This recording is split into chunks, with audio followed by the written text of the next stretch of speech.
Buenas noches, tengan todas y todos, sean bienvenidos a este espacio.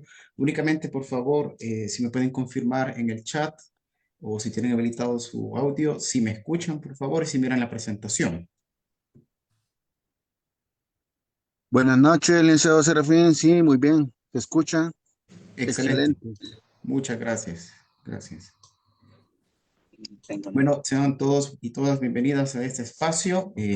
Como asociación, como AMPROHUD, estamos en la disposición de tener estos espacios de discusión, de apertura de conocimiento, con el objetivo, pues, de acercar temáticas que son de interés para la sociedad salvadoreña, para nosotros como profesionales en ciencias jurídicas, como abogados, como profesiones afines y pues como Asociación Nacional de Profesionales en Ciencias Jurídicas y Carreras Afines, AMPROJUR, pues tenemos la dicha de tener ese espacio, de ofrecer esta pequeña charla informativa que se denomina el rol del encargado de cumplimiento en sociedades mercantiles, gestión de riesgos y debida diligencia.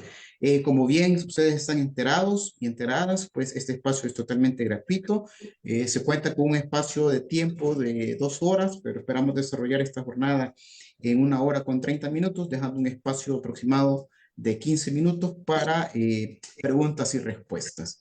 Siendo así, pues, me gustaría empezar mencionando que el tema que ha sido seleccionado para abordar esta noche precisamente atiende a ciertas inquietudes que poseen profesionales, no solamente abogados, sino también ingenieros, administradores de empresas, médicos, profesores de diferentes profesiones que por A o B motivo, la prestación de servicios como empleados, han sido contratados o han sido designados en su empresa como encargado de cumplimiento.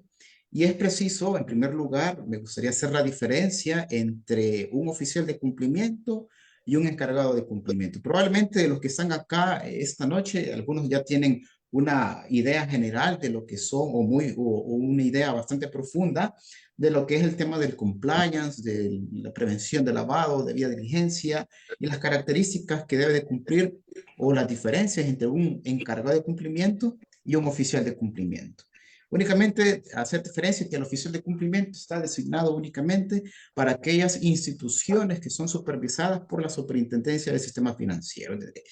Por ejemplo, los bancos, las cooperativas, etcétera. Y aparte, solamente me ayudan por favor apagando sus audios, por favor, sus micrófonos.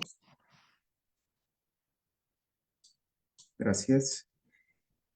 Y como mencionaba, pues una de las características del oficial de cumplimiento es que éste debe de poseer una certificación para poder ser contratado como oficial de cumplimiento ante una institución supervisada por la Superintendencia del Sistema Financiero. Caso contrario, pues para las entidades que no son supervisadas por la superintendencia, pues basta nombrar un encargado de cumplimiento. ¿Y cuáles son algunas de esas características? Bueno, las tenemos acá presentes. Vamos a empezar a proyectar. Y es que requisitos para ser encargado de cumplimiento son los siguientes, según el artículo 72 del instructivo de la Unidad de Investigación Financiera.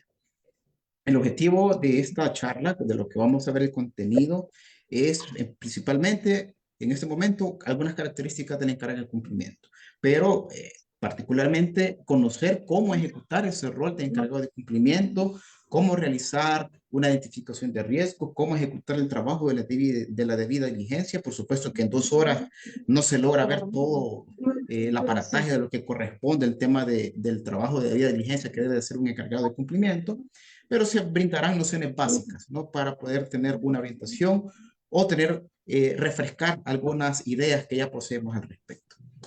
Entonces, algunas características dice que gozará de independencia y autonomía en la ejecución de sus funciones. Señala entonces que los sujetos obligados comprendidos en el artículo 2, inciso tercero, numerales, y señala el numeral 20 de la ley contra el lavado de dinero de activos, es decir, usted a la ley vaya, busque el artículo número 2 y usted va a ver todo el legajo numerales de todos los que son considerados sujetos obligados. Y en el número 20 va a estar señalado pues que todas las sociedades mercantiles o entidades privadas tienen la obligación de, más bien, son por la ley considerados sujetos obligados. Y a ser sujetos obligados, pues deben darle cumplimiento a las directrices que dicta la ley contra el lavado de dinero de activos y el instructivo de la Unidad de Investigación Financiera y todas aquellas disposiciones que sean emitidas por la Unidad de Investigación Financiera de la Fiscalía General de la República. Entonces, señala el artículo 72 que estas personas que pueden fungir como encargados de cumplimiento, según el numeral 20 y otros, a excepción de los sujetos supervisados por la superintendencia, es que, en primer lugar, hayan recibido una capacitación en materia de prevención de lavado de dinero, financiamiento de terrorismo y de la proliferación de armas de destrucción masiva. Por favor, escucho un audio abierto. Si pueden, por favor, apagar sus micrófonos.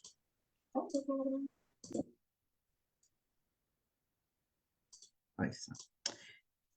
Asimismo, continúa manifestando el artículo 72 del instructivo que el encargado de cumplimiento debe poseer conocimientos sobre el marco regulatorio en materia de prevención y gestión de riesgos asociados al lavado de dinero, financiamiento de terrorismo y de la proliferación de armas de destrucción masiva.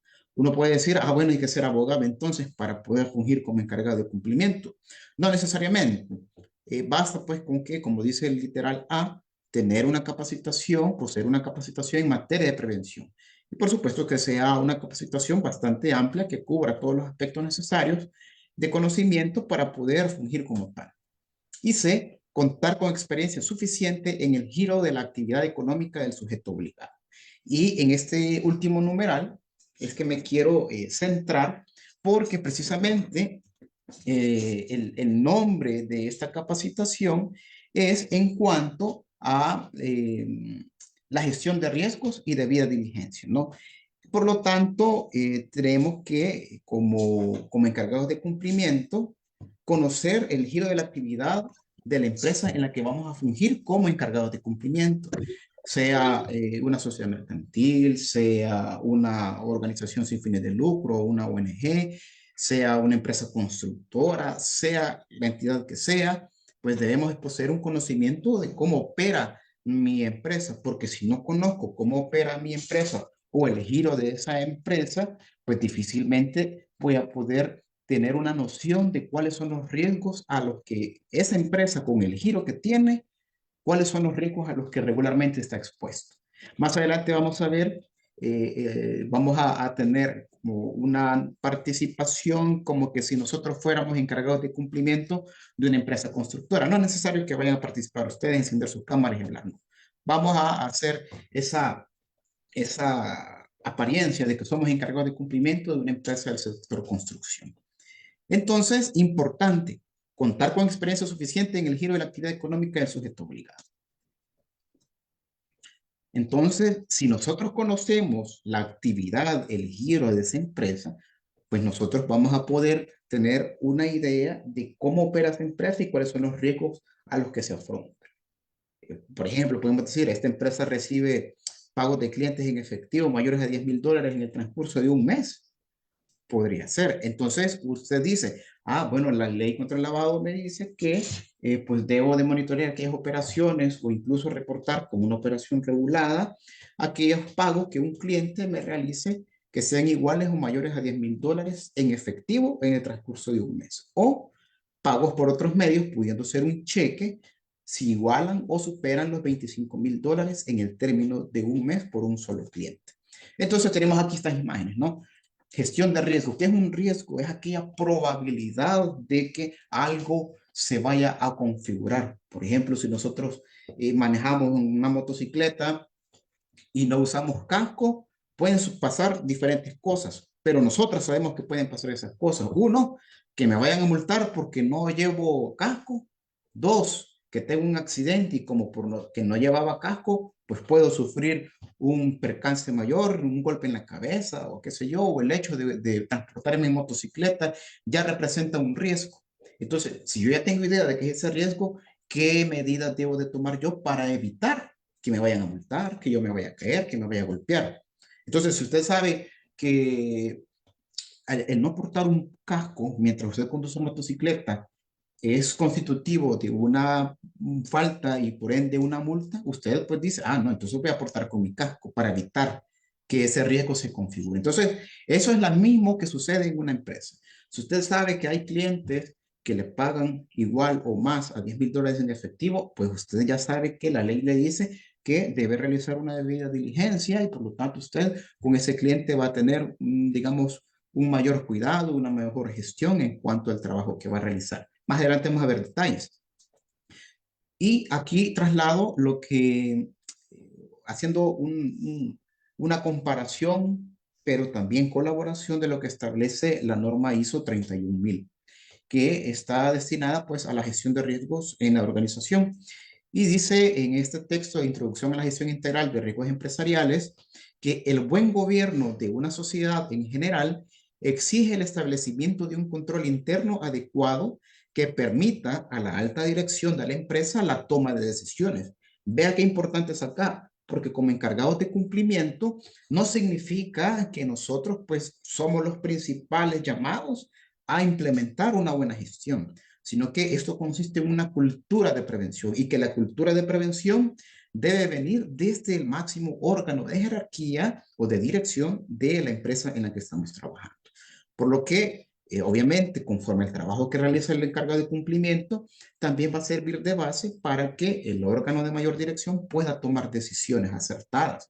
Si yo hago un buen trabajo y le advierto, mire, no establezca relación comercial con este cliente, pues la dirección va a decir, bueno, el encargado ya hizo un estudio, hizo un análisis y veo que si me vinculo con este cliente representa un riesgo alto y me abstengo de entablar relación comercial. La recomendación y la alta dirección toma esa decisión. Por lo que las empresas deben analizar los riesgos que son propios de su actividad. Es decir, el riesgo que tiene una empresa constructora no es el mismo riesgo que tiene una empresa que se dedica a la venta e importación de vehículos, no es el mismo riesgo que va a presentar una ONG, no es el mismo riesgo que va a tener una empresa que se dedica a X, Y o actividad. Y es por eso la recomendación que no es bueno venir y copiar y pegar manuales de otras empresas, porque yo estoy básicamente trasladando lo que aquella empresa ha identificado como riesgos a mi empresa, que posiblemente no tiene ni los mismos riesgos, no tiene el mismo tipo de clientes, etcétera. Entonces, es necesario analizar los riesgos que son propios de su actividad y mantener mecanismos específicos de control interno, debida diligencia, que aseguren la supervisión continuada de los mismos. Importante recalcar eso. También señala este documento que es necesario que exista transparencia en la información interna, de forma que pueda ser detectada cualquier amenaza lo antes posible para reducir o anular el impacto antes de que éste se produzca. Por tanto, es importante que yo como encargado de cumplimiento también pueda tener facilidad a través de instrucciones de junta directiva, en este caso, o del órgano que administra la sociedad, pues que me faciliten mi trabajo, que den directrices para que el encargado de cumplimiento le den acceso a registros contables, le den acceso a documentación de auditoría interna, le den acceso a documentación del área, de la unidad de compras, de la unidad de, etcétera. Porque necesito conocer todo lo que es la empresa. Porque yo conociendo la empresa voy a detectar cuáles son los riesgos y para que no se configuren esos riesgos voy a implementar políticas de mitigación de riesgos. Entonces, si vamos a aplicar medidas o políticas de mitigación de riesgo, estamos hablando del enfoque basado en riesgo, porque yo no puedo así al azar, que estoy en una empresa constructora y yo creo que sí le caería bien una política de identificación de tal cosa. Así al azar lo digo en la mente, lo pienso y ya se voy a aplicar. Pero eso no es posible. ¿Por qué? Porque me estoy sacando algo de la manga que me lo estoy inventando sin conocer realmente cuál es la situación de la empresa. Entonces me dice el instructivo, mire, encargado de cumplimiento, si usted detecta riesgos en su empresa, mitigue esos riesgos, pero enfóquese, haga políticas adecuadas y proporcionales a los riesgos que usted ha detectado. Entonces me dice el artículo 4 del instructivo, parafraseadamente está acá trasladado, el enfoque basado en riesgos consiste en identificar, ojo con eso, evaluar y entender sus riesgos de lavado de dinero y activos, financiamiento de terrorismo y financiación a la proliferación de armas de destrucción masiva. Es decir, no solamente nos vamos a tener que limitar al tema del lavado de dinero y activos, también vamos a tener que valorar si existen riesgos de financiamiento del terrorismo y financiación a la proliferación de armas de destrucción masiva. En ese mismo sentido, dice el artículo 4 del instructivo, al evaluar el riesgo, dice, los sujetos obligados deben considerar todos los factores relevantes al riesgo antes de determinar cuál es el nivel de riesgo general. Es decir, usted haga un diagnóstico de su empresa y diga si su empresa realmente está en un nivel de riesgo de exposición bajo, medio o alto. Y el nivel apropiado de mitigación dice a aplicar. Entonces, si yo detecto que en mi empresa existen riesgos altos, porque primero, podríamos empezar, mi empresa no está inscrita como sujeto obligado ante el portal de la UIF. No está acreditada tampoco, porque inscripción y estar acreditado son cosas diferentes. Por ejemplo, bueno, no tiene manual de prevención de lavado. Ahí hay un riesgo porque no hay un diagnóstico de riesgos y por lo tanto no hay políticas para mitigar esos riesgos. No tiene nombrado un encargado de cumplimiento y diferentes cosas como por ejemplo que no tenga un código de ética, no hay un reglamento interno de trabajo. Incluso si es una empresa grande y no tiene un comité de salud, salud y seguridad ocupacional, ¿cuál es el riesgo ahí? Usted me pregunta, pero ese riesgo no tiene nada que ver con lavado de dinero. Pero cuando estamos hablando de riesgos, no solamente debemos enfocarnos en el riesgo de lavado, sino al riesgo de sanciones, porque el riesgo tiene diversificación de puntos. Está el riesgo reputacional, el riesgo legal, el riesgo operacional y el riesgo de contagio. Si estamos hablando del riesgo legal, por ejemplo, bueno, y mi empresa tiene más de 200 empleados y yo no tengo un comité de seguridad y salud ocupacional, puede venir el Ministerio de Trabajo y me va a multar. Entonces, allá había un riesgo que yo lo pasé por alto y no lo mitigué. No lo mitigué recomendando a la Junta Directiva pues que nombre, que capacite a las personas que pueden integrar el comité. Entonces, si yo hice eso, que bueno, ya mitigué un riesgo. Por lo tanto, pues la empresa no se va a ver multada en ese caso. Pero continúa diciendo el artículo 4 del instructivo. Los sujetos obligados pueden diferenciar el alcance de las medidas dependiendo del tipo o nivel de riesgo para los distintos factores de riesgo. Es decir, mi empresa no puede tener solo un riesgo o nunca va a tener cero. Es importante también que nosotros podamos tener conciencia de que un riesgo jamás va a ser cero. Jamás. Un riesgo siempre va a existir por tanta política de mitigación que nosotros implementemos, siempre al menos el riesgo va a ser uno. El riesgo no se puede mitigar al 100%, siempre va a existir. Pero para eso es importante que si nosotros implementamos políticas, pues hay que darle monitoreo si esa política se está cumpliendo. Dice siempre el artículo 4, el enfoque basado en riesgo es que cuando existan riesgos mayores, los sujetos obligados deben ejecutar medidas intensificadas para administrar y mitigar esos riesgos. Creo que es lógico lo que menciona acá.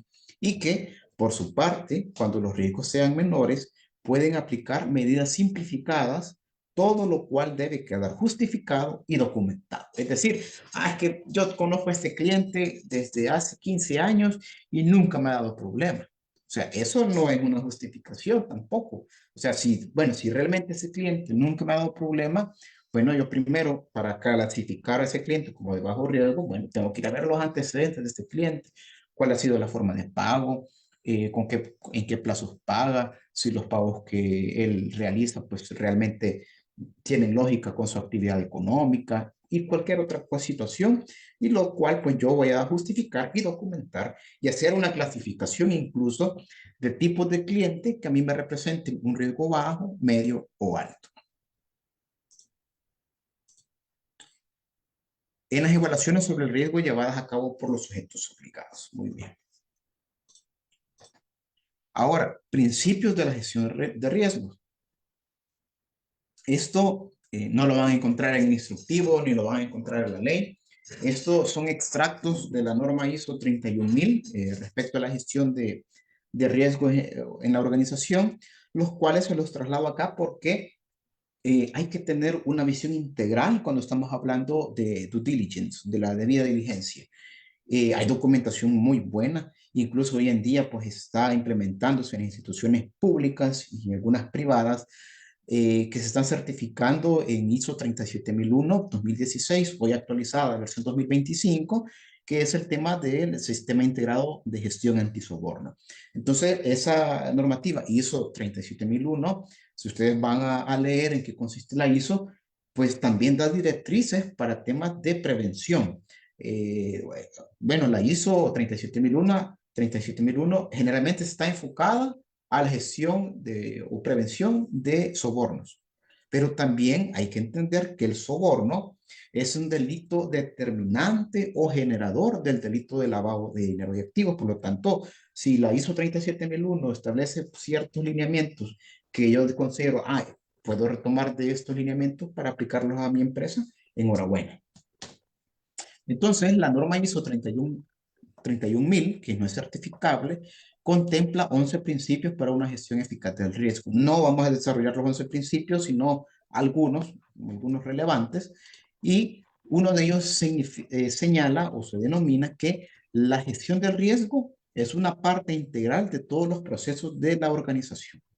Entonces acá, como ustedes verán, este curso no tiene, o esta charla, no tiene como objetivo venir a socializar lo que dice el instructivo, lo que dice la ley, porque a veces uno lo lee y no comprende a veces, pero incluso el encargado de cumplimiento se tiene la idea que, bueno, solamente debe crear el manual, mira uno por acá, lo copia, lo suben a la UIF, ya estuvo y hasta ahí. No, pero la gestión de riesgos es pues, un mecanismo, es un proceso.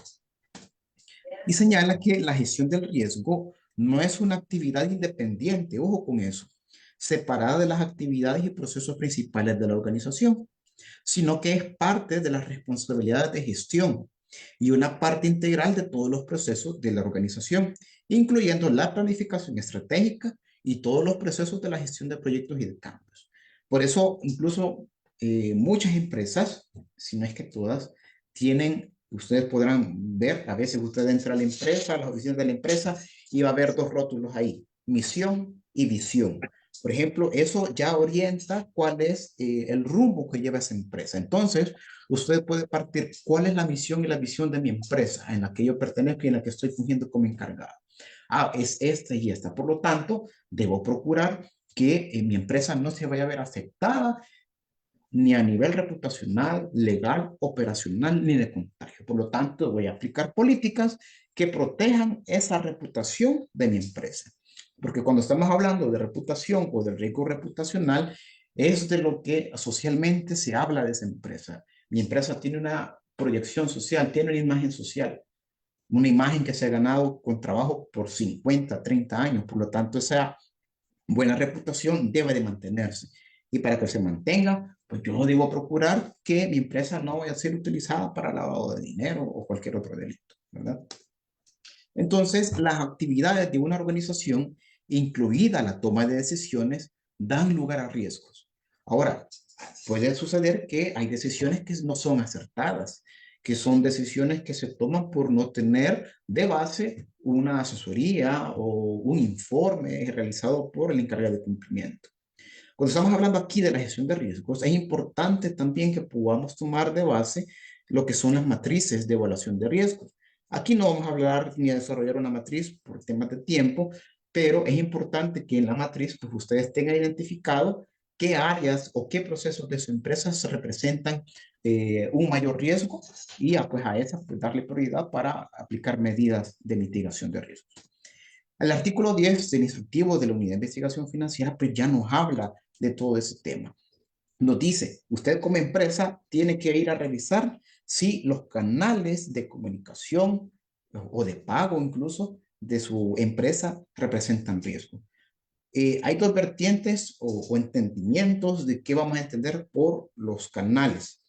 Los canales, existen dos discusiones. Yo puedo entender que los canales son aquellos medios de pago, por ejemplo, al canal de pago en efectivo, el canal de pago por medio de tarjeta de crédito, débito o por medio de transferencia o el pago así frente a frente, que es el personal, o también aquellos canales de comunicación. Es decir, pues correo electrónico, si hay algún canal de denuncias que se ha asignado al encargado de cumplimiento de este correo para que los demás empleados puedan tener acceso a ese correo, enviar información y dar aviso al encargado de cumplimiento que está sucediendo algo que puede generar un conflicto de interés, que puede generar alguna situación que ponga en riesgo la actividad de la empresa. Entonces, hay que verificar eso también. Hay que tomar en cuenta que deben de valorarse también la nacionalidad o la jurisdicción de nuestros clientes o contrapartes. Cuando hablamos de nuestras contrapartes, podemos entender también que están incluidos nuestros proveedores, porque muchas veces dicen, bueno, es que como la ley me habla de debida diligencia a clientes y no a los proveedores.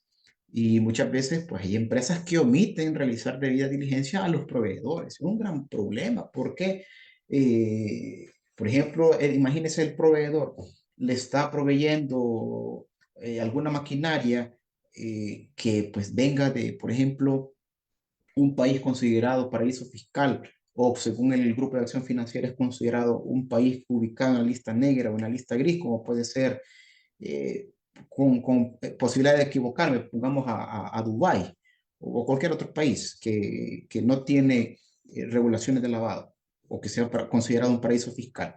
Bueno, entonces yo debo de valorar y realizar tarea de diligencia a mi proveedor para conocer de dónde viene ese producto que me está vendiendo, porque tampoco me voy a vincular con un proveedor que esté vinculado o relacionado con narcotráfico o con trata de personas, etcétera. 3, riesgos de servicios o productos comercializados. Como encargados de cumplimiento, como asesores de una empresa en materia de cumplimiento, o incluso porque nosotros somos los abogados o los contadores de la empresa, nos preguntan tal cosa y nos dicen, mire, fíjese que nosotros pensamos, o licenciada, pensamos lanzar como producto de venta al público X producto o X servicio. Bueno, el rol del encargado es valorar bueno, y este servicio que van a lanzar o este producto representa un riesgo para la empresa, sí o no. ¿Y qué riesgo representa o desde qué visión? Entonces hay que valorar eso también. Verificar listas de cautela, importante, porque ¿qué pasa si ya más adelante vamos a ver, tengo un proveedor, una empresa proveedora y yo no conozco quiénes son los accionistas de esa empresa. O sea, a mí me basta con que me surtan el producto, puede decir uno, pero la ley, el instructivo señalan que debe de conocerse quién es el beneficiario final de una empresa, es decir, el accionista o el dueño de esa empresa, quién es. Y para eso están los formularios también que la empresa puede tener para identificar a ese beneficiario final, a ese accionista. Y bueno, me llenan el formulario, me dan los nombres de quiénes son los accionistas o beneficiarios finales de la empresa y digo, ah, bueno, aquí está el nombre de esta persona. Está, por ejemplo, veo por aquí Josué Girón, veo un nombre. Ah, vaya, entonces vengo, yo busco en la lista de cautela, por ejemplo, la de la Interpol, la de la OFAC, veo, verifico también la lista de cautela del Consejo de Seguridad de Naciones Unidas, del Banco Interamericano de Desarrollo, etcétera. Hago una búsqueda en Google también, qué antecedentes hay de Josué Girón, por ejemplo, en Internet. A día la Fiscalía publica nombres de personas capturadas o de condenadas. Eso puede servir o es parte de la debida diligencia que un encargado puede realizar. No, no crea que porque voy a buscar en Google una información estoy haciendo mal mi trabajo. No, si es un elemento, una herramienta más para realizar debida diligencia. También verificar el listado de las personas expuestas políticamente. La UIF pues, ha colgado en el portal todos los cargos que son considerados personas expuestas políticamente. Ha señalado cargos nada más, no menciona nombres, pero pues es un elemento a considerar. Y también, si no me equivoco, creo que el Ministerio de Relaciones Exteriores tiene publicado quiénes son las representaciones diplomáticas acreditadas en el país y también son considerados personas expresas políticamente y voy a buscar también si este cliente está pues como diplomático. Pero también hay que hacerle diferencia cuando estamos en presencia que un PEP es cliente o un PEP es representante de una institución pública. Porque si tenemos que, por ejemplo, un ministro, valga la redundancia, de un ministerio, viene a mi empresa en su calidad de cliente, bueno, entonces aquí yo tengo una relación diferente. Él viene en calidad de cliente a mi empresa, no viene como representante del ministerio X a ser mi cliente, ¿no? Hay que tener esa diferencia. Otros factores de riesgo que también pueden ser evaluados. La ley pues da algunos, pero si usted considera que hay otros riesgos a valorar, pues hágalo, no hay problema. También señala que la norma ISO 31000 señala que la organización debe ser consciente cuáles son los riesgos existentes en el entorno en que se desarrolla. Aquí vamos a partir, como les decía, como que si fuéramos una empresa constructora, que es de la cual yo tengo experiencia también, ¿verdad? Fungí como encargado de cumplimiento de una empresa del sector construcción y por ende, pongámonos todos en la idea de que todos vamos a encargar de cumplimiento de una empresa de construcción y decimos, bueno, pues, a qué riesgos está expuesta esta empresa constructora. Primero, hay que valorar que pues, una empresa constructora, valga la redundancia, construye residenciales, edificios o qué sé yo, una serie de edificaciones. Entonces pueden haber clientes que estén interesados en un proyecto urbanístico y me vengan a comprar 10 casas, 10 apartamentos, por ejemplo, y este cliente me dice, mira, te compro esto, te doy un abono y me quiere pagar en efectivo. Eso ya es un factor de riesgo al que las empresas constructoras están expuestas. Puede estar expuesto también al tipo de proveedor que tenga. Es un elemento a considerar. Entonces, nosotros como encargados de cumplimiento de nuestra empresa debe ser conocedora de los riesgos a los que puede estar expuesto los productos o servicios que ofrece el público. Debe conocer, comprender, valorar, gestionar y mitigar riesgos de sus clientes y contrapartes. En este caso, pongo el ejemplo de los proveedores. Ahora bien, ustedes acá en pantalla podrán ver este documento que dice Guía dirigida al sector de actividades y profesiones no financieras designadas para la construcción de una matriz de riesgos en prevención de lavado, diciembre de 2022. Para aquellas personas que son encargadas de cumplimiento y tienen el interés de conocer cómo elaborar una matriz de riesgos, este documento le va a servir de orientación. Ahora bien, pues, ¿por qué también señalo este archivo, este documento? Porque usted al momento de realizar una debida diligencia, no solamente se debe de quedar enfrascado en lo que me dice la ley contra el lavado, en lo que me dice el instructivo o lo que dice Fiscalía en una publicación, perdón, la Unidad de Investigación Financiera en una publicación por medio de su página web. Hay elementos, hay material, hay herramientas que usted puede indagar para obtener información. Por ejemplo, esta guía dirigida al sector señala cuáles son los factores o los elementos de riesgo o los riesgos a los que está expuesta una empresa determinada. En este caso, pues, una empresa constructora. Solo voy a apagar unos...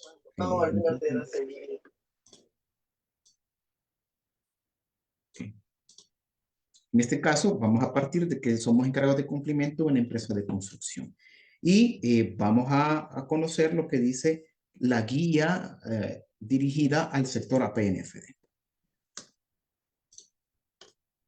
Esa guía, bueno, si partimos de que soy encargado de cumplimiento de una empresa constructora, esa guía me señala a mí algunos parámetros que yo puedo tomar a consideración. Y si usted es encargado de cumplimiento de una empresa que no es constructora, vaya a buscar este documento y vea si habla algo del giro de su empresa a la que usted pertenece. Métase a la página web del Gafilat. Hay inmensidad de documentos que le pueden servir a usted para la actividad de su empresa.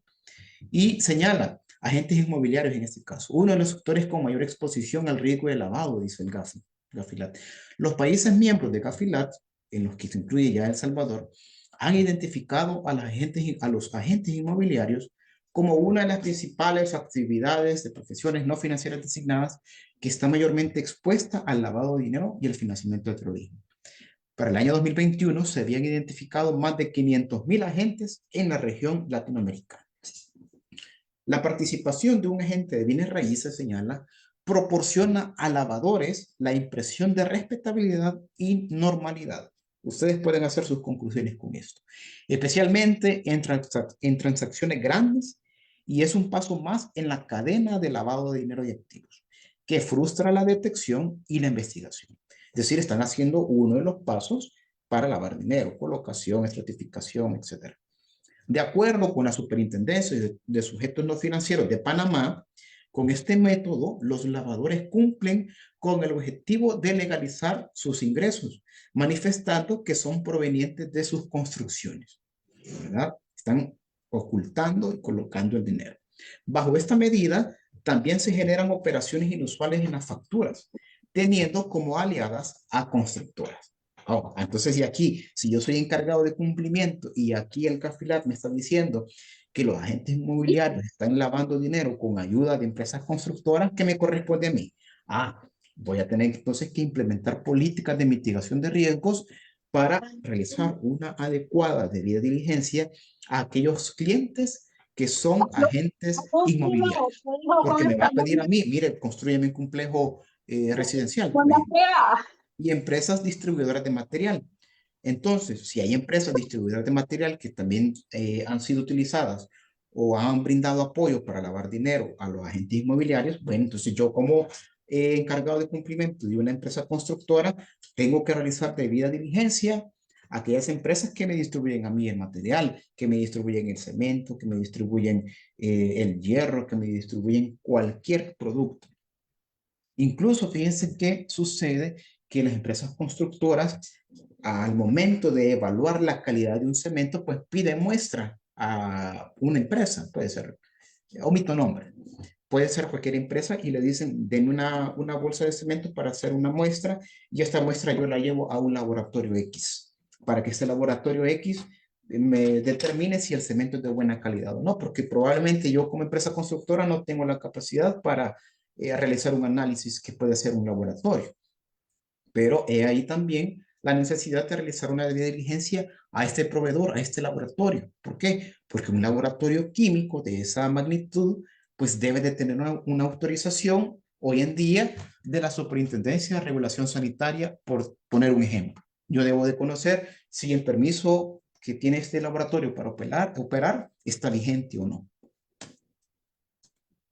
También desprendemos algunos hechos o información necesaria para el tema de gestión de riesgos, la lectura del informe de tipologías regionales de lavado de activos y financiamiento de terrorismo 2021-2022 de diciembre de 2023, publicado por el CAFILAT, en el que se detecta el caso de Brasil denominado caso El Padrino. ¿En qué consistía?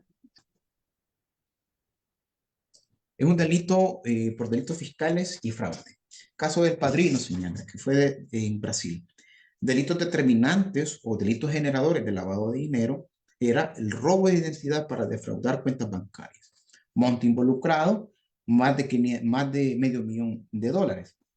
Sectores vulnerados, sistema financiero, administradores de tarjetas de crédito. ¿Cuáles fueron las señales de alerta que tuvo en su momento las autoridades brasileñas? Uno, operaciones incompatibles con activos, actividad económica y capacidad financiera. Dos, aumento injustificado de los activos de los investigados. Tres, depósitos de gran cantidad a través de medios electrónicos u otros para evitar el contacto directo. Y cuatro, recepción de fondos a través de retiros inmediatos de efectivo.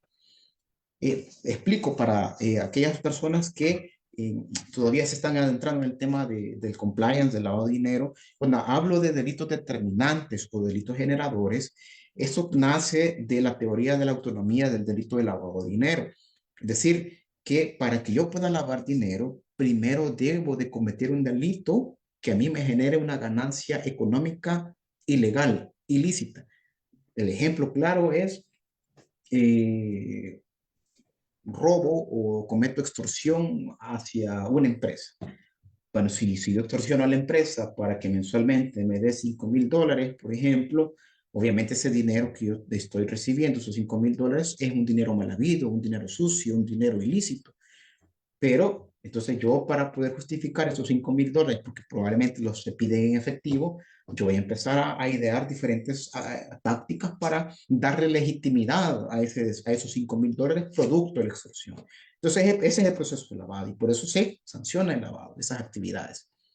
Señala esto último que en el caso de Brasil, a través del análisis de los datos obtenidos, a través del levantamiento del secreto telemático, bancario y fiscal, se descubrió que las técnicas de lavado de dinero implicaban la apertura y el uso de empresas ficticias, ojo, incluidos puestos en una empresa que se llamaba una empresa de material de construcción y un bar, así como depósitos en efectivo no identificados en las cuentas de los involucrados. Entonces, he aquí un ejemplo, lo cual a mí me puede dar una orientación para tener un conocimiento de qué tipos de riesgos pueden darse y yo aplicar medidas de mitigación de riesgos. Señalaba también ese documento que cuáles son las vulnerabilidades en agentes inmobiliarios o empresas constructoras, entre otros. Y señalaba, ausencia de regulación prudencial para las actividades inmobiliarias. B, dificultad para definir al beneficiario final. Ojo con esto, porque ya lo vamos a ver, el instructivo de la Unidad de Investigación Financiera, si no me equivoco, el artículo 12, o ya lo vamos a ver, señala la obligación que tiene el sujeto obligado por medio del encargado de cumplimiento, identificar quién es el beneficiario final de una empresa, cliente o proveedora. Entiéndase, quién es el dueño real de esa empresa. Porque yo necesito conocer a la persona física, quién es, ¿verdad? Mediante la debida diligencia.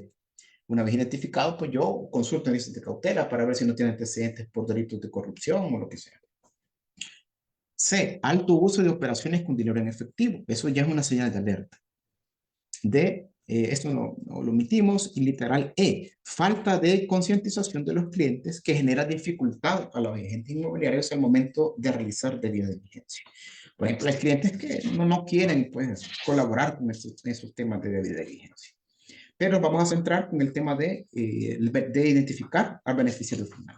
Tenemos pues también tomar de base lo que nos señala la guía sobre el beneficiario final de las personas jurídicas. Importante que un encargado de cumplimiento lea este documento, guía sobre el beneficiario final de las personas jurídicas. Aquí me dice cómo debo yo, de encargado de cumplimiento, proceder a la identificación del beneficiario final.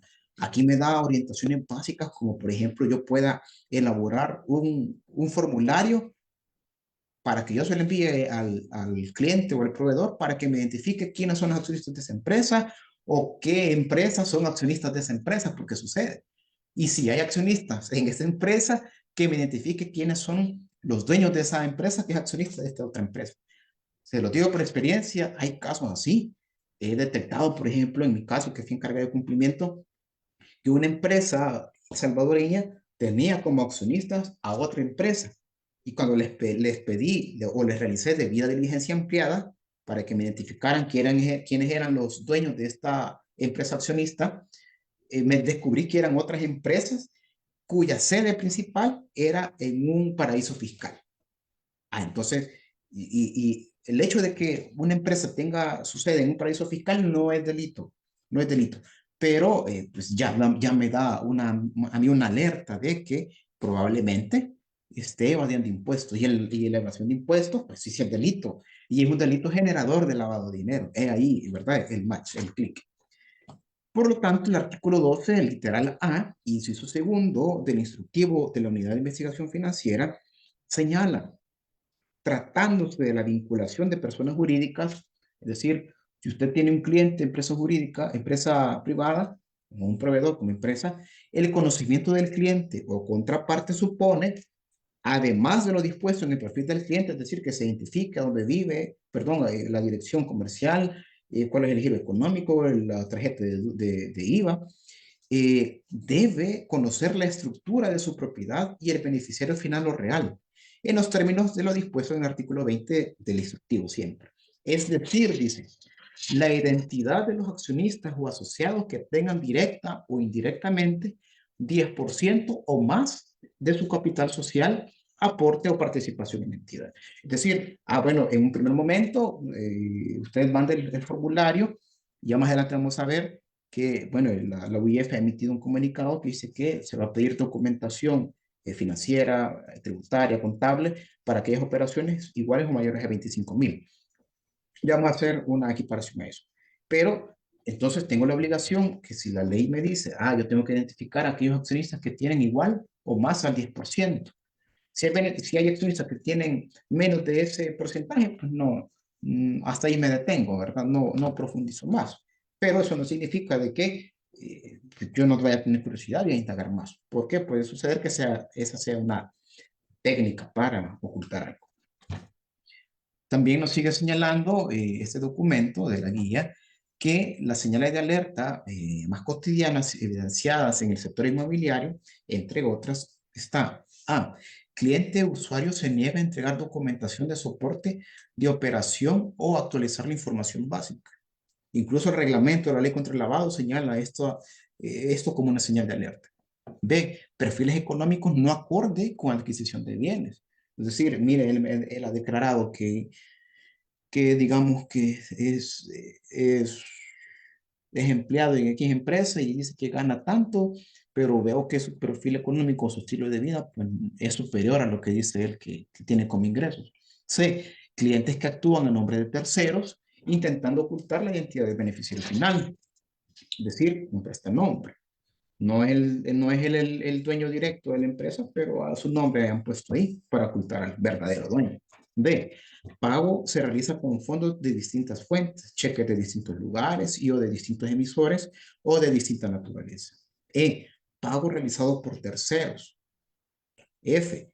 Pago involucra a una persona física o jurídica extranjera o domiciliada con sede en otro país. Y G, con la que nos vamos a detener, aparición del cliente en noticias negativas. H, personas relacionadas con funcionarios involucrados en casos de corrupción, etc. En este caso, de la aparición del cliente en noticias negativas, el instructivo hace relación, si no me equivoco, con el artículo 50 o 55 siguientes, de qué hay que hacer en dado caso un cliente o contraparte, pues salga ahí en las noticias o publicado en las noticias periódicas que realiza la Fiscalía, que ha sido detenido por un delito relacionado a fraude, por ejemplo. Pero delitos económicos, a eso me refiero, no vamos a desvincularnos de la relación comercial porque a mi cliente lo detuvieron por conducción temeraria. Tampoco, pues no hay que ser tan extremo, sino con aquellos delitos pues, a mí me generan preocupación porque son delitos relacionados, delitos económicos, estafa, fraude, administración fraudulenta, retención de cuotas, etcétera. Entonces, si mi cliente aparece en una noticia periodística como esa, bueno, eso me sirve como elemento, ojo, me sirve como elemento para valorar si mantengo la relación comercial o no. Es un elemento, no es causal para dar por terminada la relación comercial. Ojo con eso. Es un elemento que yo puedo utilizar para realizar debida diligencia que me permita corroborar o verificar esa noticia también.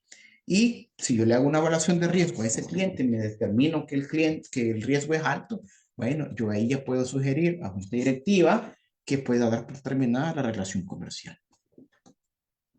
Y entonces, ¿qué sucede si yo realizo la debida diligencia, verifico quiénes son los accionistas o los beneficiarios finales de aquella empresa o esta persona que apareció en las noticias periodísticas? ¿Qué es lo que hago con esos nombres, con esas razones sociales? Ah, bueno, entonces yo sé que el instructivo me dice, mire, encargado de cumplimiento, vaya a realizar la debida diligencia y consulte la lista de cautela. Aquí se relaciona la ley especial contra el terrorismo, que dice que deben de consultarse las listas del Consejo de Seguridad de Naciones Unidas, que pues clasifica a entidades y a personas naturales como terroristas.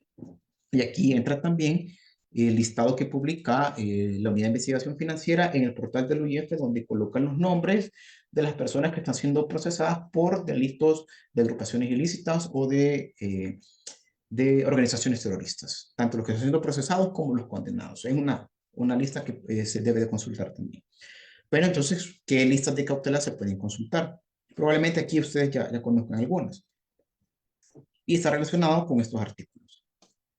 Bueno, vamos a consultar la lista del Consejo de Seguridad de Naciones Unidas. Vamos a verificar si la persona que he identificado pues está ahí como clasificado como terrorista.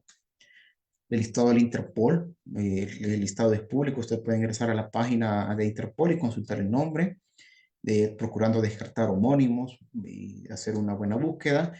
El Departamento de Estado de Estados Unidos, donde colocan la lista Eagle, por ejemplo, el listado de los países clasificados de alto riesgo según el GAFI, los que son colocados en lista negra y lista gris, países o jurisdicciones que no implementan las 40 recomendaciones del GAFI. La OFAC, la Oficina de Activos de los Estados Unidos, para verificar pues, si mi cliente pues, está sancionado por la OFAC por delitos relativos a corrupción, a lavado. Otra lista de cautela que se pueden consultar es la del Banco Interamericano de Desarrollo, que esta estuvo debajo un tiempo y creo que ya está actualizada. Muchas personas o muchos encargados desconocen esta lista, pero es importante. ¿Por qué?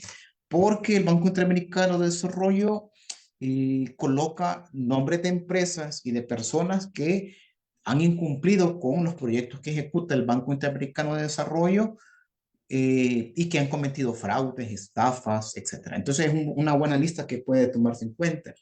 Puede buscar ustedes también el listado del buró, del FBI, buscar los nombres, también de la DEA, de la División Especial Antinarcóticos, verificar si uno de sus clientes, proveedores, incluso de sus empleados están publicados ahí. Porque, ojo, también hay que realizar debida diligencia a los empleados. El instructivo habla generalmente de aquellos empleados que tienen labores administrativas o gestión de fondos. Entonces, a eso principalmente se debe realizar debida diligencia.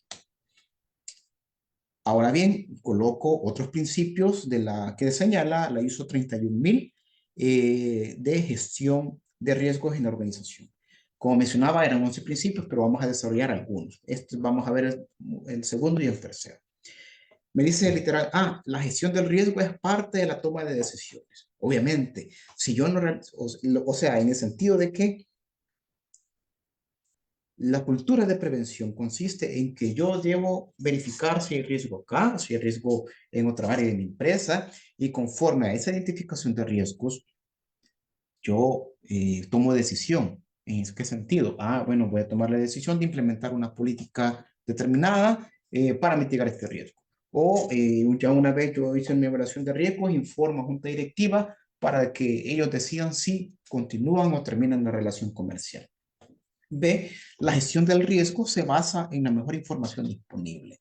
Obviamente, en este sentido, consiste en que entre más información o más informado esté yo, mejor gestión de riesgo voy a realizar. Y eso está íntimamente vinculado con el artículo 24 del instructivo de la Unidad de Investigación Financiera. En el sentido que La situación jurídica dice mantenimiento de relaciones contractuales o de operaciones. Partimos de un poco de lo que hemos hablado anteriormente en las láminas anteriores de debida diligencia. Por ejemplo, este cliente me apareció en la lista de cautela del Interpol.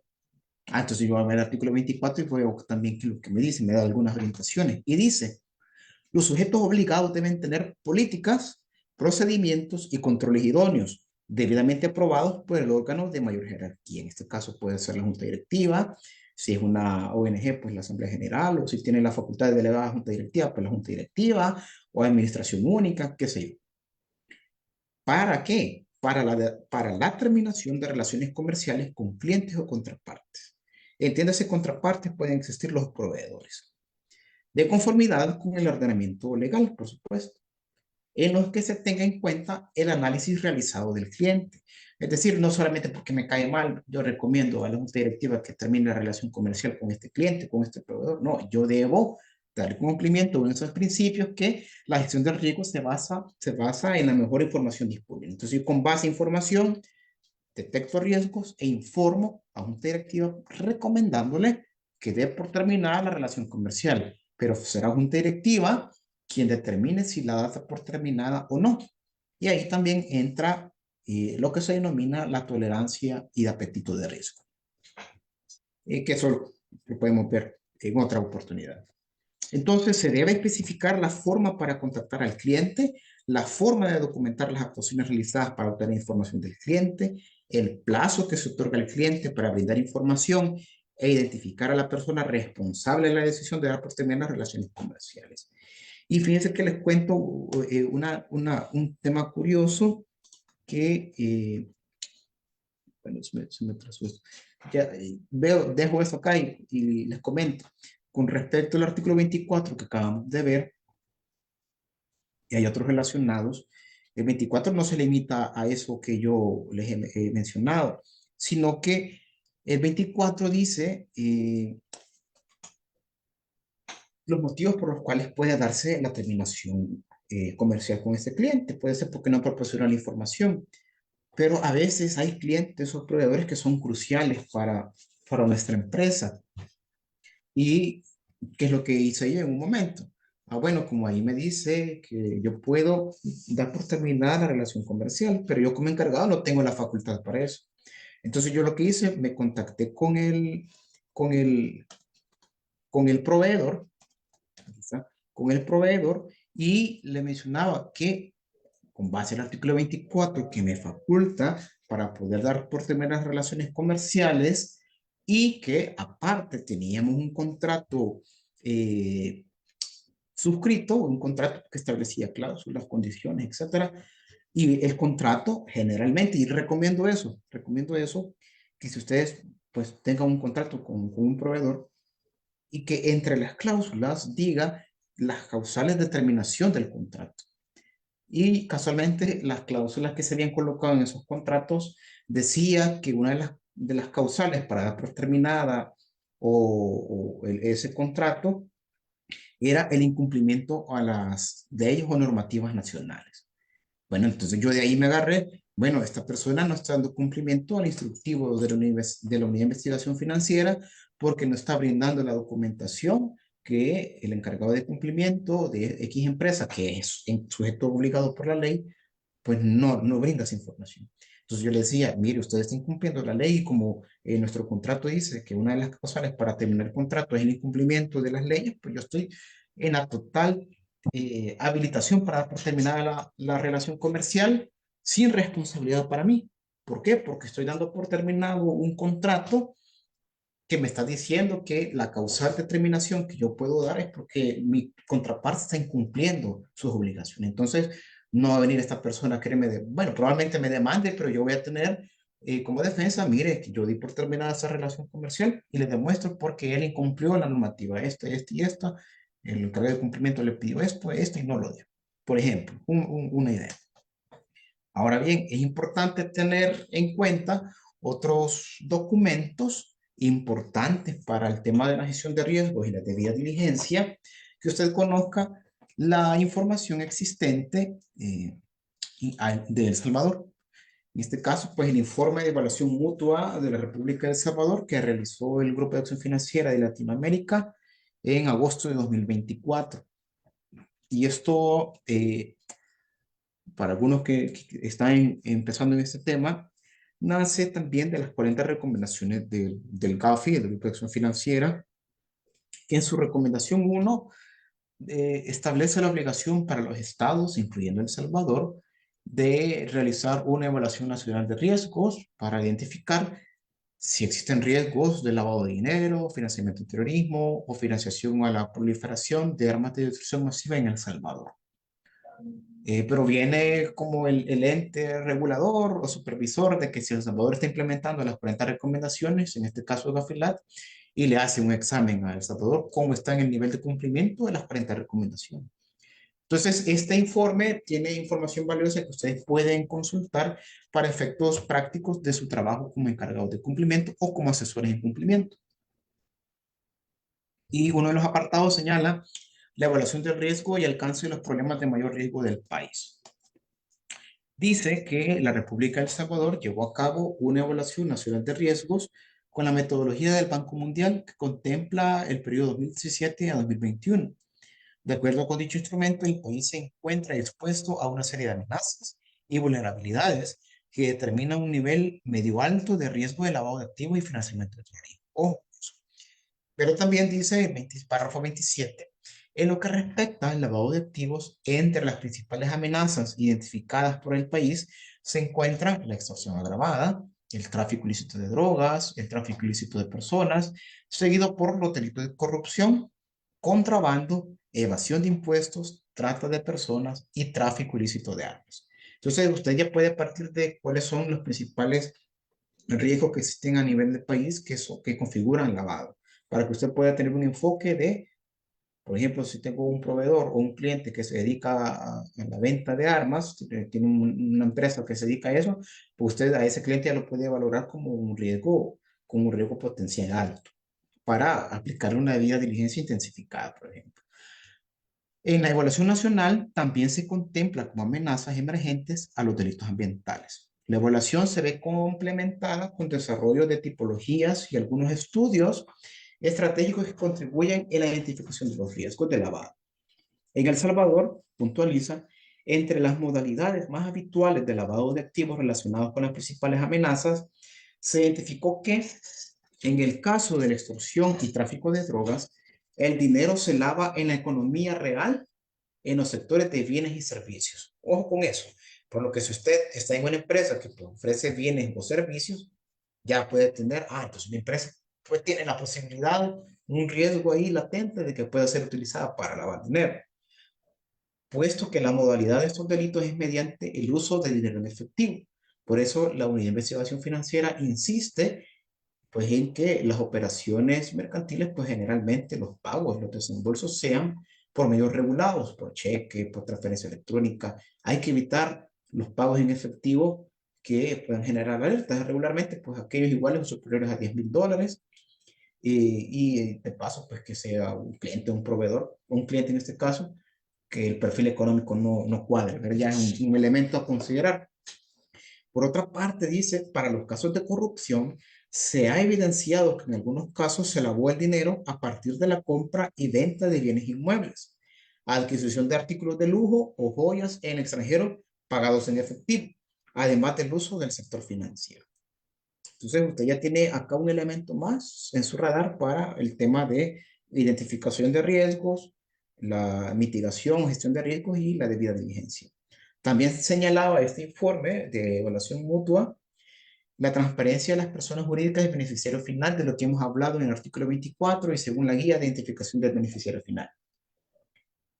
Y dice, en El Salvador no parece haber legislación que determine que las sociedades y registros mercantiles obtengan información sobre los beneficiarios finales de las compañías y las mantengan actualizadas.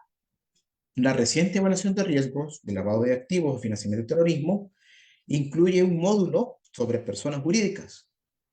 En el estudio se indica con mayor exposición al riesgo de lavado a las sociedades anónimas. Ojo, por eso el interés de que tengamos esta charla.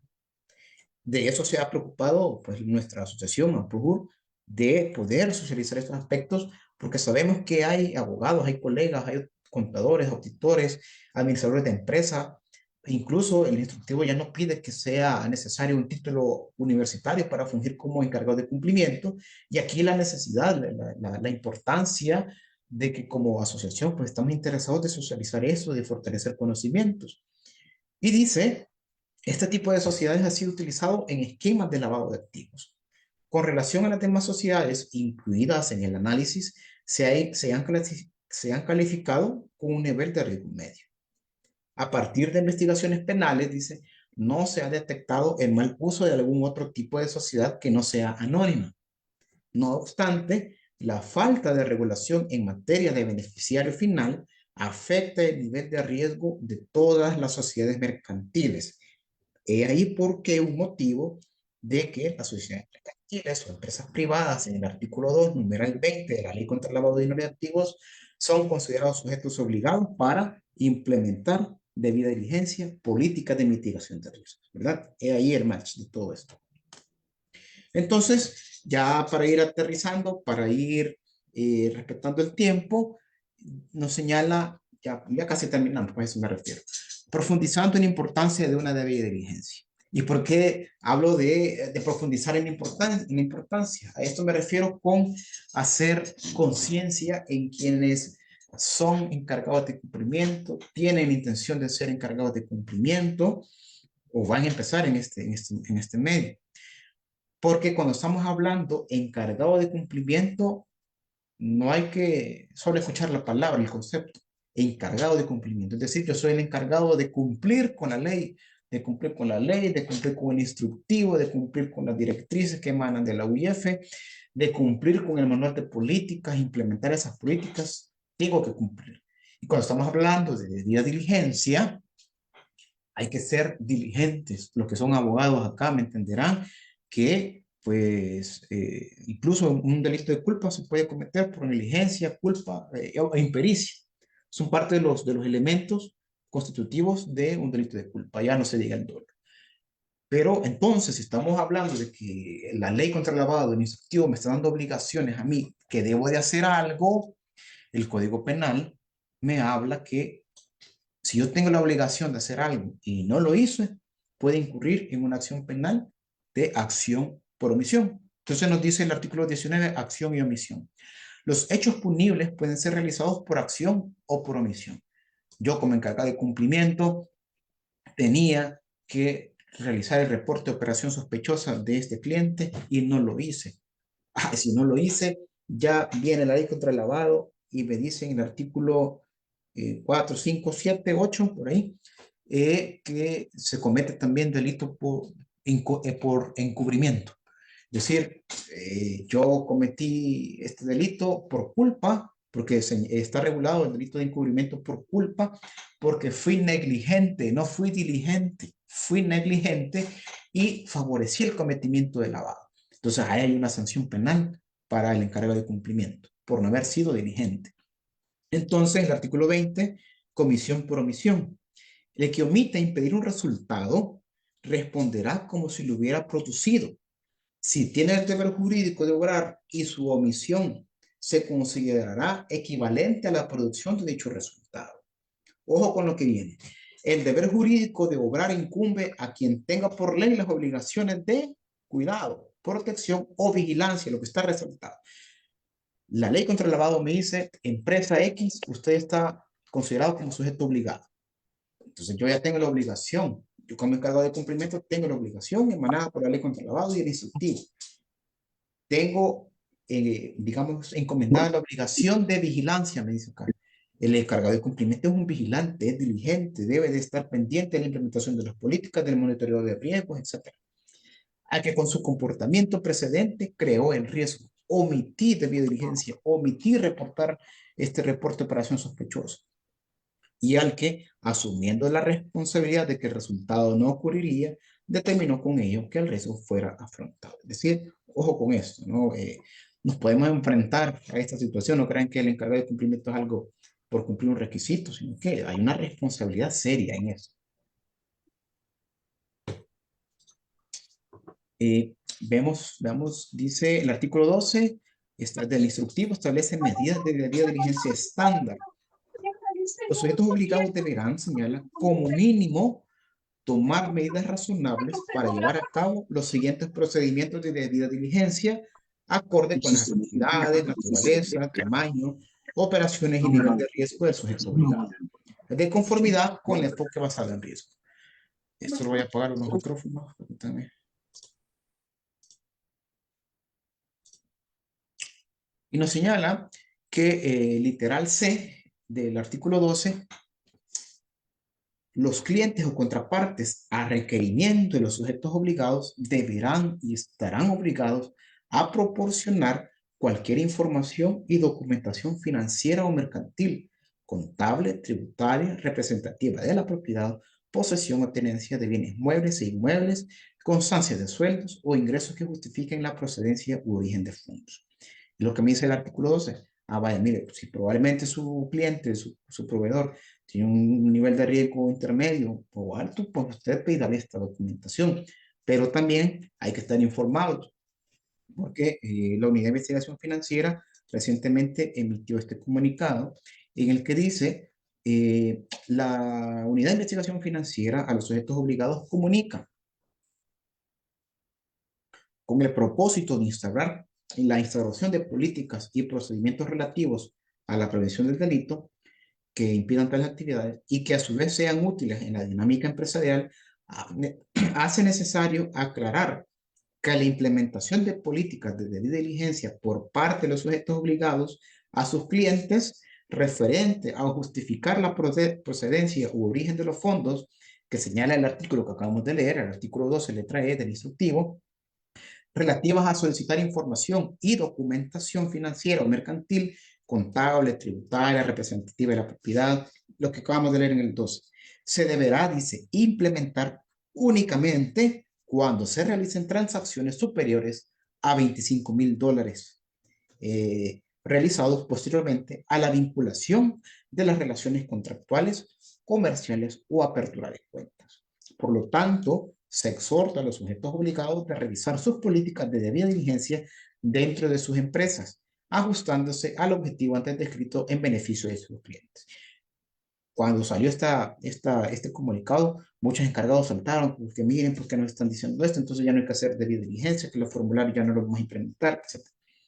Bien, esto pues ha sido comunicado por la Unidad de Investigación Financiera, que es la entidad pues, que lidera este esfuerzo del tema de prevención de lavado. Y como mencioné anteriormente, la Evaluación Nacional de Riesgos que hace el país, encabezada por la OIF, en los resultados de evaluación de riesgos, pues ha logrado detectar que las operaciones iguales o mayores de $25,000 es que representan mayor riesgo. Y por eso nos está diciendo, vaya, a ese cliente, si tiene operaciones iguales o mayores a esa cantidad, aplíquele estas medidas del 12C.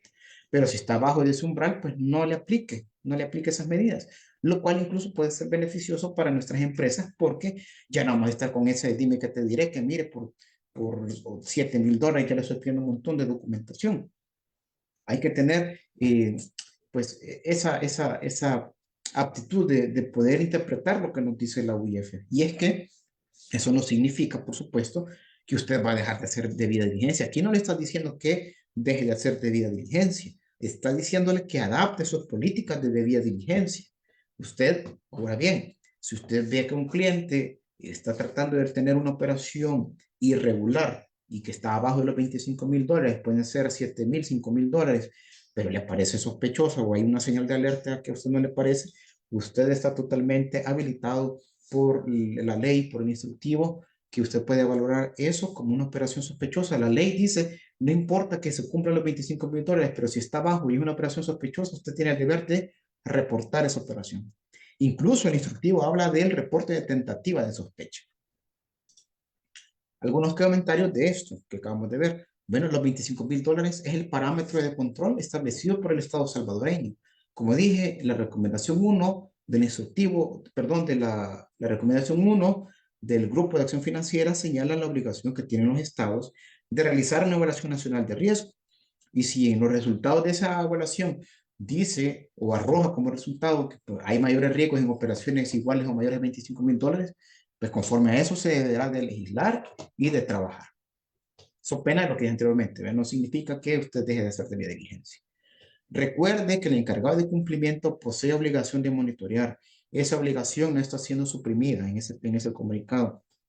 También recuerde la regulación de las operaciones sospechosas y el reporte de operaciones sospechosas. Valore qué otra documentación puede solicitar. Recuerde que posee obligación de identificar al beneficiario final y a partir de eso puede recomendar finalizar la relación comercial. Recuerde que lo que estaba en la primera diapositiva, la encargada de cumplimiento tiene autonomía e independencia en la ejecución de su trabajo y únicamente pues, le debe, digamos, responder pues, a su superior jerárquico, en este caso, la mayoría de veces es la junta directiva. Así que muchas gracias como Amprohur. Hemos tenido este espacio de discusión. Esperamos que sea de mucha utilidad para ustedes. Si bien es cierto, el tiempo ha sido corto, pero no pretendíamos pues extendernos tanto y porque el tema de debida diligencia, de implementación de políticas de identificación de riesgo es un tema que da para hablar muchas horas. Entonces, pues en esta parte, pues agradecer en nombre de Amprohur su participación y pues queda abierto el chat o el micrófono para quienes quieran realizar sus consultas. De igual forma, antes de proceder a eso, quiero consultar si está por acá el licenciado Jorge Zelaya, pues para que pueda brindar también unas palabras de cierre. Muchas gracias. Licenciado Jorge, ¿está por ahí?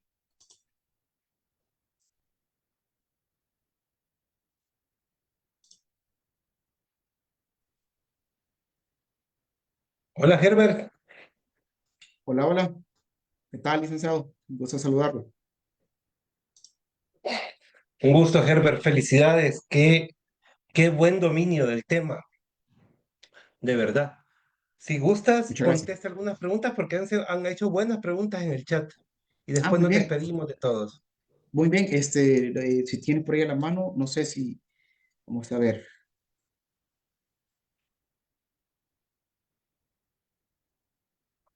Veo por aquí, María Luisa, veo, buenas noches. ¿Será que nos... Sí, las diapositivas serán compartidas. Ah, ya, aquí en el chat voy a compartir las diapositivas. Ya se las comparto. Josué Girón, ¿es posible utilizar inteligencia artificial para realizar procesos de diligencia? De ser así, ¿qué tipo de herramientas o aplicaciones se consideran más efectivas y confiables? Josué, no está descartado el tema de utilizar la inteligencia artificial. De hecho, yo lo he utilizado como para que me arroje directrices o ideas de cómo poder construir una matriz de evaluación de riesgos.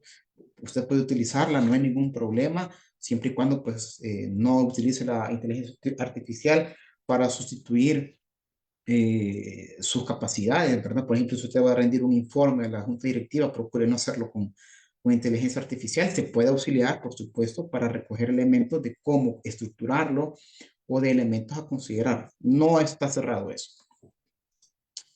Kevin Gustavo González dice, antes era de $10,000 en efectivo y $25,000 por medios electrónicos.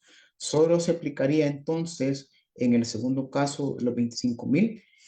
La identificación. Recuerden también que hay otra comunicación de la UIF donde decía, bueno, porque hubo unas reformas al código tributario respecto a la emisión de facturas, ¿verdad? Antes decía que se iba a pedir el DUI por operaciones iguales o mayores a $200, creo, si no me equivoco, y ahora dice pues que se va a pedir para $25,000 en adelante.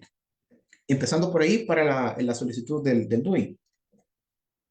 Ahora, con el tema de la solicitud de documentación tributaria, contable, para operaciones iguales o mayores de $25,000, ya la UIF dijo, en esos casos sí pida ese tipo de documentación.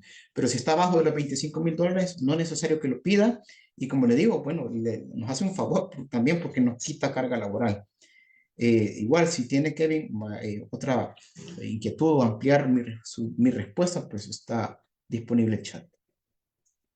Diana Morán, licenciado, quisiera preguntar, para ser encargado de cumplimiento debe ser obligatorio que sea empleado, puede ser encargado de cumplimiento de varias empresas a la vez. No, Diana, no puede ser encargado de cumplimiento de varias empresas a la vez. ¿Por qué?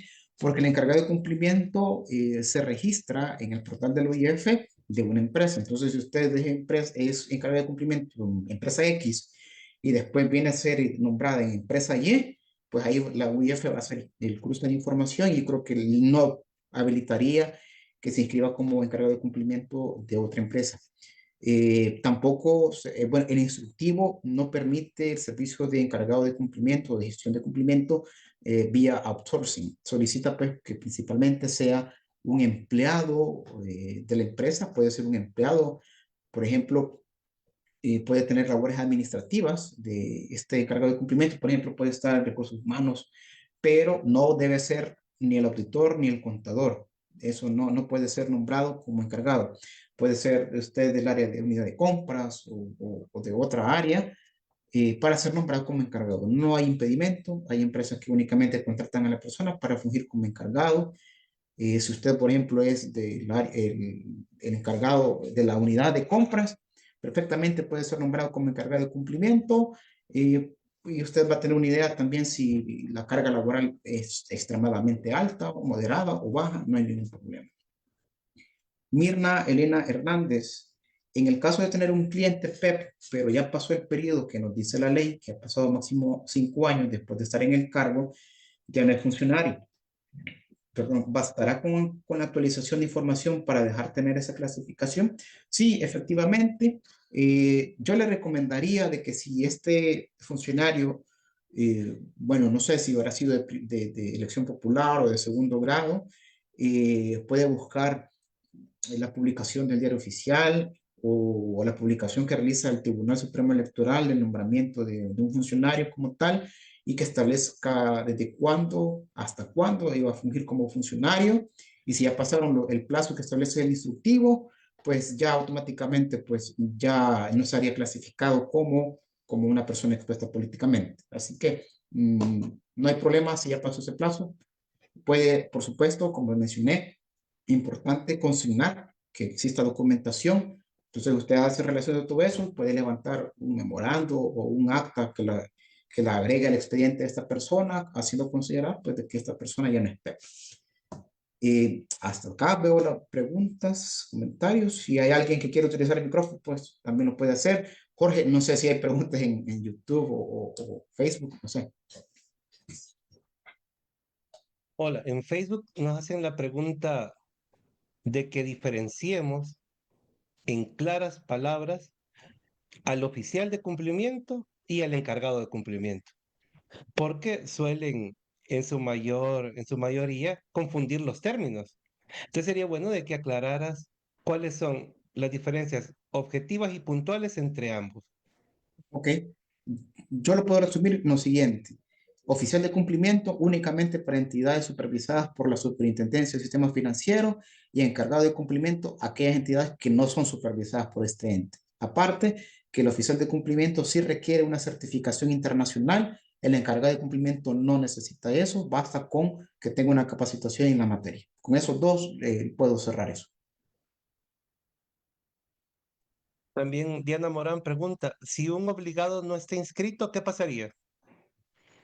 Bueno, preliminarmente no han existido casos, por ejemplo, que hay una sanción o una multa, ¿verdad?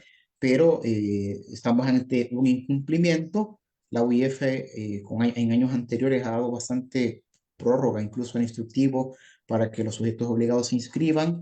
Mi recomendación es que se inscriba, si no, pues a futuro, hasta el momento yo no sé, desconozco si la UIF ha sancionado alguna entidad que no ha dado cumplimiento a ello, pero es algo que puede suceder a futuro, una sanción, un procedimiento sancionador por no dar cumplimiento a la ley. Y también hay una pregunta que es, eh, ¿son todas las empresas realmente obligadas a inscribirse? Sí, en este caso, pues la ley no determina, por ejemplo, como sí lo hacía un proyecto de ley de lavado de activos de hace unos años, esta ley no dice, por ejemplo, se consideran sujetos obligados aquellas sociedades mercantiles o sociedades anónimas cuyo activo sea superior a los $25,000. No hace esa diferenciación la ley actualmente, por lo tanto, todas las sociedades mercantiles, todas las empresas privadas son sujetos obligados. Ok, estamos entonces con las preguntas. Muy bien. José dice, también he visto que dicen que hay diferencias entre el oficial de cumplimiento y el compliance officer. Bueno, digamos que el compliance officer es en inglés, ¿verdad? Pero viene siendo lo mismo, el oficial de cumplimiento. Pues la ley acá, castellano, dice oficial de cumplimiento y encargado de cumplimiento. Pero el compliance officer, pues ya cada quien lo utiliza como quiera en su LinkedIn, ¿verdad? O en Facebook.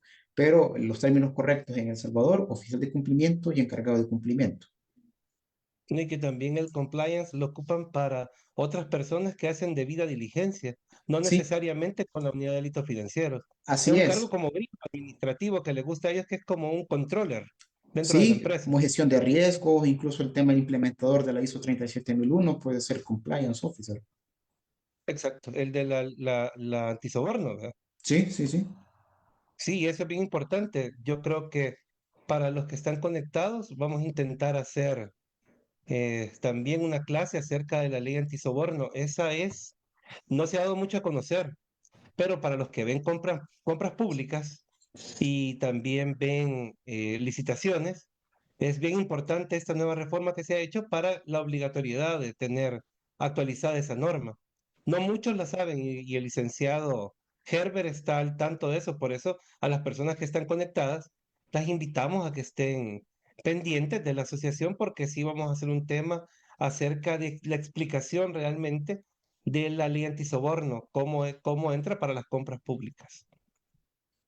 Solamente, Jorge, no se me desconecten las personas porque voy a mandarles ahí al chat las diapositivas. Ok, perfecto. Bueno, antes de concluir, eh, Creo que hay otras primero que todo preguntas. quería agradecerles a todos por el apoyo. El licenciado Herbert, yo no necesito decir más. Yo he estado atento al contenido y creo que los que estamos en el chat nos dimos cuenta que el licenciado, sin ánimo de vanagloria, maneja el tema. Y lo que queremos nosotros es presentarles profesionales que manejen el tema y que ustedes puedan recurrir a nosotros. Y por eso va a haber un chat abierto. También es bonito ver que estuvimos en vivo. Me mandaron una publicación de otras personas que hicieron exactamente, parecía que iban a hacer un evento como el de nosotros, pero que al final fue un evento que ya habían pagado y que solo lo retransmitieron pregrabado. Pero nosotros pues intentaremos siempre estar en vivo y, y acompañarlos en sus necesidades. También adelantarles que la próxima semana comenzaremos a hacer nuevos tipos de actividades. Tendremos el día martes una entrevista, abriremos un espacio de entrevistas con la licenciada Eva Diech, que es la directora de profesionales en el exterior, y ella nos hablará acerca del impacto que ha tenido estas reformas con Trump, con los profesionales, no solo con abogados, sino que con distintos profesionales de una red de profesionales que tiene ella en Estados Unidos. Vamos a hacer la publicación de este evento, de esta charla que tuvimos con ella, para definir el día que lo vamos a hacer. Va a ser el martes, siempre a las 7 de la noche, para que los que están de participantes sepan que la mayoría de nuestras actividades en línea van a ser a esta hora. También la próxima semana tenemos una ponencia buena que va a ser acerca de la ejecución de embargo. Un ejecutor de embargo, nuestro síndico, nos hablará acerca del proceso de ejecución de embargo una vez terminada y dada la sentencia a favor de nuestro cliente. ¿Qué vamos a hacer nosotros con el embargo? Así que estén pendientes. De nuevo, yo te agradezco, Herbert. Decirles también a la gente que estamos trabajando como junta directiva todos los días. Estamos perfeccionando los estatutos. Ya están listos, ya tenemos al notario con el que vamos a trabajar los estatutos y pues les seguiremos dando información en el grupo. Les agradezco también cuando me preguntaban acerca de la suspensión de los mensajes, que no podían mandar mensajes. Eso no tiene ningún otro trasfondo que el hecho de evitar que se entierre cierta información con los mensajes. Ahora otra vez queda libre hasta que volvamos a poner una información importante y pues cualquier cosa estaremos ahí. Así que les agradezco. Yo lo personal antes que se despide el licenciado Herbert. Sí, Cualquier cosa estamos a las órdenes. Gracias por apoyar la página. Su like es bien importante. Tuvimos 17 personas viendo el en vivo, aparte de los 41. Al final llegamos a un pico de 70 personas Creo que para ser la primera vez de un evento como este lo logramos. Gracias por ser parte de este esfuerzo y espero que nos sigan acompañando y que el próximo evento, que es el seminario o la clase del licenciado Raúl, donde va a dar a conocer la temática de la ejecución de embargo, es bien importante, porque la mayoría de abogados no somos jueces ejecutores. Entonces va a haber un ejecutor que nos va a explicar cuál es el proceso una vez nosotros como abogados terminamos el proceso con la demanda a favor de nuestro cliente. Así que muchas gracias, licenciado, y lo dejo para despedirse. Sí, gracias. Muchas gracias, Jorge. Solamente para dar también respuesta a María Luisa Velasco, que preguntó, ¿existe algún precedente en cuanto a profesionales como sujetos obligados a inscribirse en el OIF que sean sancionados? Pues desconozco la fecha, desconozco si hay sanciones a abogados, notarios, contadores o auditores, como no está inscrito, pero la recomendación es que si lo hagan. A la fecha, pues no tengo conocimiento si se ha sido sancionado alguno. Pregunta Alejandra, ¿será convocatoria? Sí.